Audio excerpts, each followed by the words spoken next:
Medicine ಸದ್ದಾಗಿದೆ ಅಂತ ಹೇಳಿ ಖರ್ಗೆ ಅವರೇನೋ ಹೇಳ್ತಿದ್ದಾರೆ. ಆದ್ರೆ ಆಗಿರೋ ಗಾಯವನ್ನ ಕೆರೆದು ಹುಣ್ ಮಾಡೋ ಪ್ರಯತ್ನವನ್ನ ಕಾಂಗ್ರೆಸ್ನಲ್ಲೇ ಕೆಲ ನಾಯಕರು ಮಾಡ್ತಿದ್ದಾರಲ್ಲ. ಫಾರ್ ಎಕ್ಸಾಂಪಲ್ ರಾಜಣ್ಣ ಅವರು, ಮಾಧ್ಯಮದವರು ಮೈಕ್ ಹಿಡಿದ ತಕ್ಷಣ ರಾಜಣ್ಣ ಅವರು ಒಂದಲ್ಲ ಒಂದು ಹೇಳಿಕೆಗಳನ್ನ ಕೊಟ್ಟು ಚರ್ಚೆಗೆ ಗ್ರಾಸ ಆಗೋ ರೀತಿಯಲ್ಲಿ ಮಾಡ್ತಿದ್ದಾರೆ. ಇವತ್ತು ಕೂಡ ಅಷ್ಟೇನೆ, ಕೂಲಿ ಲೆಕ್ಕ ಕೊಟ್ಬಿಟ್ರು ರಾಜಣ್ಣ ಅವರು.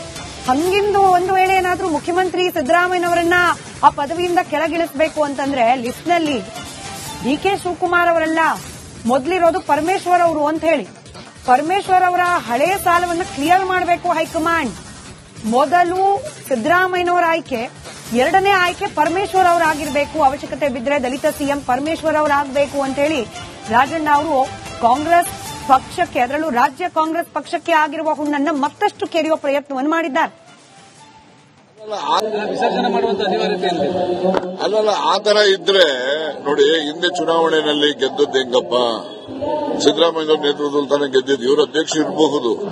ಇವಾಗಿಂದ ಪರಮೇಶ್ ಅವರು ಕೂಡ 13ರಲ್ಲಿ ಅವರು ಕೂಡ ಸರ್ಕಾರ ಅಧಿಕಾರಕ್ಕೆ ತಂದ್ರು, ಅದು ಸೋತ್ಬಿಟ್ರು ಅವರು. ಗೊತ್ತಾಯ್ತಾ? ಇವ್ರು ಕೂಲಿ ಕೇಳೋರು, ಅವ್ರದ್ದು ಕೂಲಿ ಕೇಳ್ತಾರಲ್ಲ, ಅದು ಹಳೆಯ ಕೂಲಿ ಸಾಲ ಇರೋದು. ಮೊದಲು ಅದನ್ನು ಚುಕ್ತ ಹಾಕಿ ಆಮೇಲೆ ಇದು ಈ ಚುಕ್ತ ಮಾಡಿದ್ರು. ಸಿದ್ದರಾಮಯ್ಯನವ್ರು ಇರಬೇಕು ಅನ್ನೋನು, ಗೊತ್ತಾಯ್ತಾ? ಅನಿವಾರ್ಯತೆ ಬಂದ್ರೆ ದಲಿತ ಸಿಎಂ ಪರಮೇಶ್ವರ್ ಆಗ್ಲಿ ಅನ್ನೋನು. ನಮ್ ಜೊತೆ ರಾಘವ್ ಶರ್ಮಾ ಇದ್ರು ಪತ್ರಕರ್ತರು. ರಾಘವ್, ನೋಡಿ, ಒಂದ್ ಕಡೆ ಮಲ್ಲಿಕಾರ್ಜುನ್ ಖರ್ಗೆ ಹೇಳ್ತಾರೆ ಟ್ರೀಟ್ಮೆಂಟ್ ರೆಡಿ ಇದೆ, ಸೋನಿಯಾ ಗಾಂಧಿ ಅವರು ಬರ್ಬೇಕಷ್ಟೇ ಅಂತ. ರಾಜಣ್ಣ ತರದವರು, ಸತೀಶ್ ಜಾರಕಿಹೊಳಿ ತರದವ್ರು ಮಾಡ್ತಿರೋ ಪ್ರಯತ್ನಗಳನ್ನ ನೋಡಿದ್ರೆ ಟ್ರೀಟ್ಮೆಂಟ್ ಈಸಿ ಇಲ್ಲ ಅಂತಂತೂ ಅನ್ಸತ್ತೆ. ನೋಡಿ, ರಾಜಣ್ಣ ಯಾವ ಕಾರಣಕ್ಕೆ ಮಾತಾಡ್ತಾರೆ ಅನ್ನೋದನ್ನು ನಾವು ಸ್ಪಷ್ಟವಾಗಿ ಅರ್ಥ ಮಾಡ್ಕೊಳ್ಳೋದು. ರಾಜಣ್ಣ ಅವರನ್ನ ಸಚಿವ ಸ್ಥಾನದಿಂದ ಕೆಳಗೆ ನೇರವಾಗಿ ರಾಹುಲ್ ಗಾಂಧಿ ಅವರೇ ಕರ್ನಾಟಕದ ಮುಖ್ಯಮಂತ್ರಿ ಆದಂತ ಸಿದ್ದರಾಮಯ್ಯ ಅವರಿಗೆ ಸೂಚನೆ ಕೊಟ್ಟಿದ್ದಾರೆ. ಬಹಳ ಭಾರತ ಹೃದಯದಿಂದ ಸಿದ್ದರಾಮಯ್ಯ ಅವರು ರಾಜಣ್ಣ ಅವರಿಂದ ರಾಜೀನಾಮೆ ಪಡ್ಕೊಳ್ಬೇಕಾಯಿತು.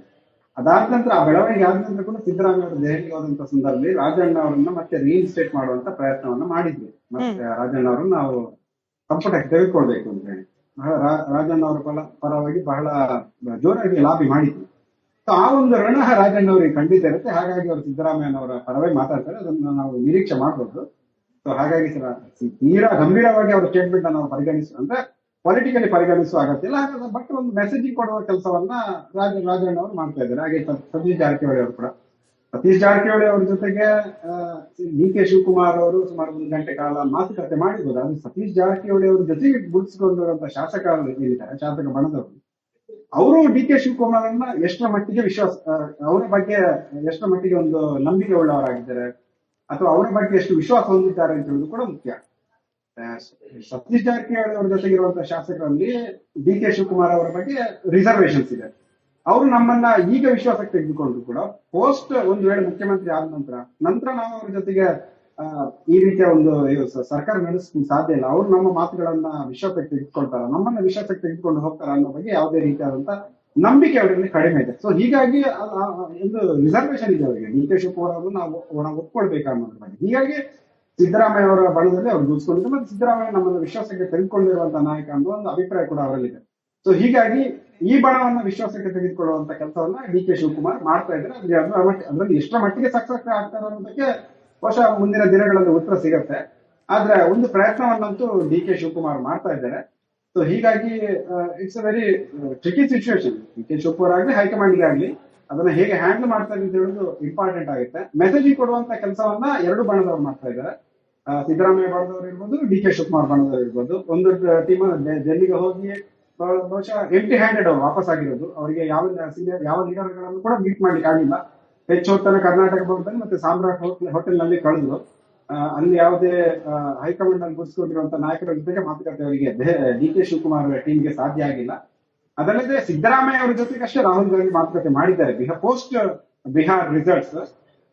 ಈ ಸಂದರ್ಭದಲ್ಲಿ ಸಂಪುಟ ವಿಸ್ತರಣೆ ಬಗ್ಗೆ ಪ್ರಸ್ತಾಪ ಆಗಿತ್ತು. ಅದನ್ನು ಕೂಡ ರಾಹುಲ್ ಗಾಂಧಿ ಅದರ ಬಗ್ಗೆ ಸ್ಪಷ್ಟನೆ ನೀಡಿಲ್ಲ. ಡಿ.ಕೆ. ಶಿವಕುಮಾರ್ ಕೂಡ ರಾಹುಲ್ ಗಾಂಧಿ ಅವರನ್ನ ಭೇಟಿ ಮಾಡಲಿಕ್ಕೆ ಪ್ರಯತ್ನ ಮಾಡಿದ್ರು. ಆದ್ರೆ ರಾಹುಲ್ ಗಾಂಧಿ ಅವರ ಭೇಟಿ ಸಾಧ್ಯ ಆಗಿಲ್ಲ. ಇದೊಂದು ರೀತಿಯಾದಂತಹ ಮೆಸೇಜ್ ಪಾಸ್ ಮಾಡಿದೆ. ಎಲ್ಲಿ ರಾಹುಲ್ ಗಾಂಧಿ ಅವರು ಡಿ.ಕೆ. ಶಿವಕುಮಾರ್ ಅವರನ್ನು ಕಡೆಗಣಿಸಿದ್ದಾರೆ ಅಂತ ಹೇಳಿ. ಬಹುಶಃ ಆ ರೀತಿ ನಾನು ನೋಡಿದಾಗ ಆ ರೀತಿ ಆಗಿರೋದಿಲ್ಲ. ಖಂಡಿತವಾಗಿ ಕೂಡ ಡಿ.ಕೆ. ಶಿವಕುಮಾರ್ ಅವರನ್ನ ಕಡೆಗಣಿಸಲಿಕ್ಕೆ ಸಾಧ್ಯವಿಲ್ಲ. ಹೈಕಮಾಂಡ್ ಬಹಳ ಇಷ್ಟಪಡುವಂತ ಕಾಂಗ್ರೆಸ್ನ ನಾಯಕ ಡಿ.ಕೆ. ಶಿವಕುಮಾರ್. ಹೀಗಾಗಿ ಬಹುಶಃ ಮುಂದಿನ ದಿನಗಳಲ್ಲಿ ಅವರಿಗೆ ಟೈಮ್ ಕೊಡ್ತಾರೆ. ಈಗಾಗಲೇ ಹೇಳಿದಾಗ ಇನ್ನೊಂದು 2-3 ದಿನಗಳಲ್ಲಿ ಈ ಇಬ್ರು ನಾಯಕರು ಕೂಡ ದೆಹಲಿಗೆ ಹೋಗಿ ಅಲ್ಲಿ ಪ್ರಾಥಮಿಕ ಹಂತದಲ್ಲಿ Right. ಖರ್ಗೆ ಅವರು ಕರ್ನಾಟಕ ಬಂದು ಅವ್ರು ಡೆಲ್ಲಿಗೆ ಹೋಗಿ ರಾಹುಲ್ ಗಾಂಧಿ ಅವ್ರ ಜೊತೆಗೆ ಒಂದು ಮಾತುಕತೆ ನಡೆಯಬಹುದು. ಅದಾದ ನಂತರ ಉಭಯ ನಾಯಕರನ್ನ ನಾಯಕರು ಮಾತುಕತೆ ಮಾಡ್ತಾರೆ ಅಂತ. ರೈಟ್.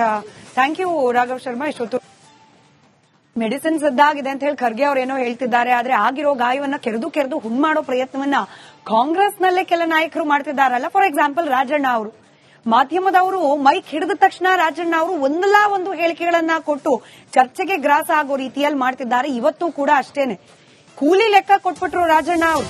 ಹಂಗಿಂದು ಒಂದು ವೇಳೆ ಏನಾದ್ರೂ ಮುಖ್ಯಮಂತ್ರಿ ಸಿದ್ದರಾಮಯ್ಯನವರನ್ನ ಆ ಪದವಿಯಿಂದ ಕೆಳಗಿಳಿಸಬೇಕು ಅಂತಂದ್ರೆ ಲಿಸ್ಟ್ ನಲ್ಲಿ ಡಿ.ಕೆ. ಶಿವಕುಮಾರ್ ಅವರೆಲ್ಲ ಮೊದಲಿರೋದು ಪರಮೇಶ್ವರ್ ಅವರು ಅಂತ ಹೇಳಿ, ಪರಮೇಶ್ವರ್ ಅವರ ಹಳೆಯ ಸಾಲವನ್ನು ಕ್ಲಿಯರ್ ಮಾಡಬೇಕು ಹೈಕಮಾಂಡ್.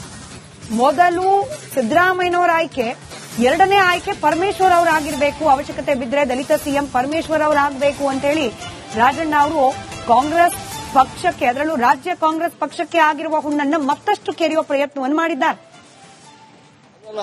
ವಿಸರ್ಜನೆ ಮಾಡುವಂತ ಅನಿವಾರ್ಯತೆ ಅಲ್ಲಲ್ಲ, ಆ ತರ ಇದ್ರೆ ನೋಡಿ, ಹಿಂದೆ ಚುನಾವಣೆಯಲ್ಲಿ ಗೆದ್ದದ್ದು ಹೆಂಗಪ್ಪ, ಸಿದ್ದರಾಮಯ್ಯ ನೇತೃತ್ವದಲ್ಲಿ ತಾನೇ ಗೆದ್ದಿದ್ದು. ಇವರು ಅಧ್ಯಕ್ಷ ಇರಬಹುದು.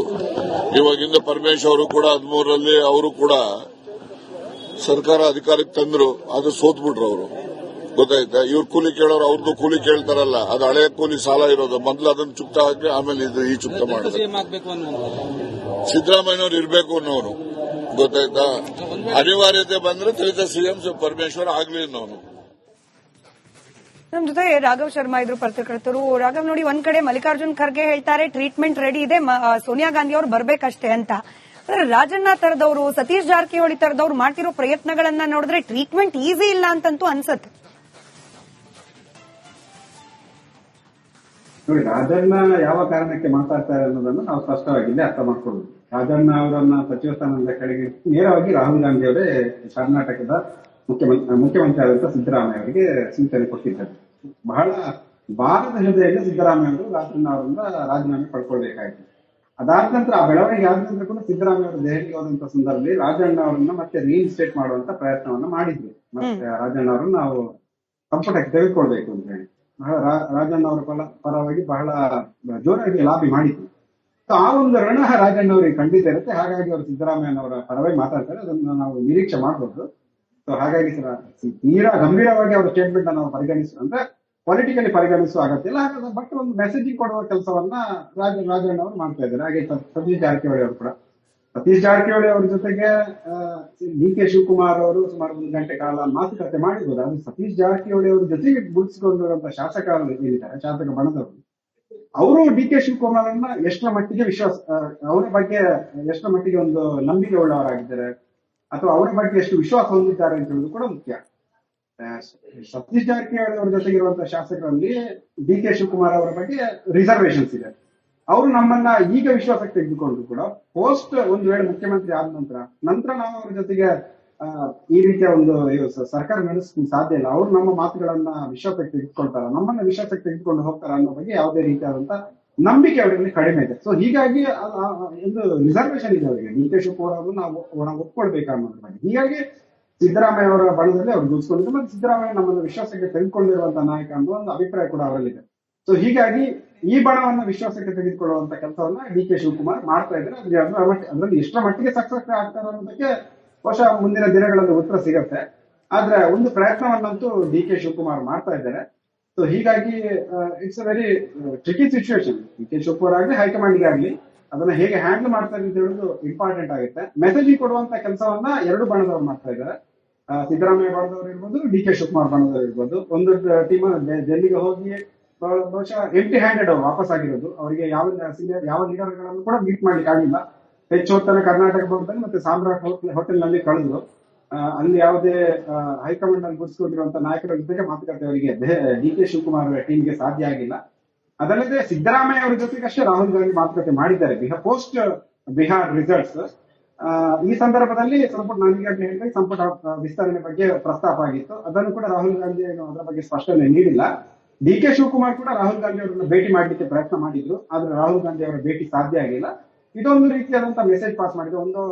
ಎಲ್ಲಿ ರಾಹುಲ್ ಗಾಂಧಿ ಅವರು ಡಿ.ಕೆ. ಶಿವಕುಮಾರ್ ಅವರನ್ನು ಕಡೆಗಣಿಸಿದ್ದಾರೆ ಅಂತ ಹೇಳಿ ಬಹುಶಃ ಆ ರೀತಿ ನಾನು ನೋಡಿದಾಗ ಆ ರೀತಿ ಆಗಿರೋದಿಲ್ಲ. ಖಂಡಿತವಾಗಿ ಕೂಡ ಡಿ ಕೆ ಶಿವಕುಮಾರ್ ಅವರನ್ನ ಕಡೆಗಣಿಸಲಿಕ್ಕೆ ಸಾಧ್ಯವಿಲ್ಲ. ಹೈಕಮಾಂಡ್ ಬಹಳ ಇಷ್ಟಪಡುವಂತ ಕಾಂಗ್ರೆಸ್ನ ನಾಯಕ ಡಿ ಕೆ ಶಿವಕುಮಾರ್. ಹೀಗಾಗಿ ಬಹುಶಃ ಮುಂದಿನ ದಿನಗಳಲ್ಲಿ ಅವರಿಗೆ ಟೈಮ್ ಕೊಡ್ತಾರೆ. ಈಗಾಗಲೇ ಹೇಳಿದಾಗ ಇನ್ನೊಂದು 2-3 ದಿನಗಳಲ್ಲಿ ಈ ಇಬ್ರು ನಾಯಕರು ಕೂಡ ದೆಹಲಿಗೆ ಹೋಗಿ ಅಲ್ಲಿ ಪ್ರಾಥಮಿಕ ಹಂತದಲ್ಲಿ Right. ಖರ್ಗೆ ಅವರು ಕರ್ನಾಟಕ ಬಂದು ಅವ್ರು ಡೆಲ್ಲಿಗೆ ಹೋಗಿ ರಾಹುಲ್ ಗಾಂಧಿ ಅವ್ರ ಜೊತೆಗೆ ಒಂದು ಮಾತುಕತೆ ನಡೆಯಬಹುದು. ಅದಾದ ನಂತರ ಉಭಯ ನಾಯಕರನ್ನ ಕರೆದು ನಾಯಕರು ಮಾತುಕತೆ ಮಾಡ್ತಾರೆ ಅಂತ. Right. Thank you Raghav Sharma. ಇಷ್ಟೊತ್ತು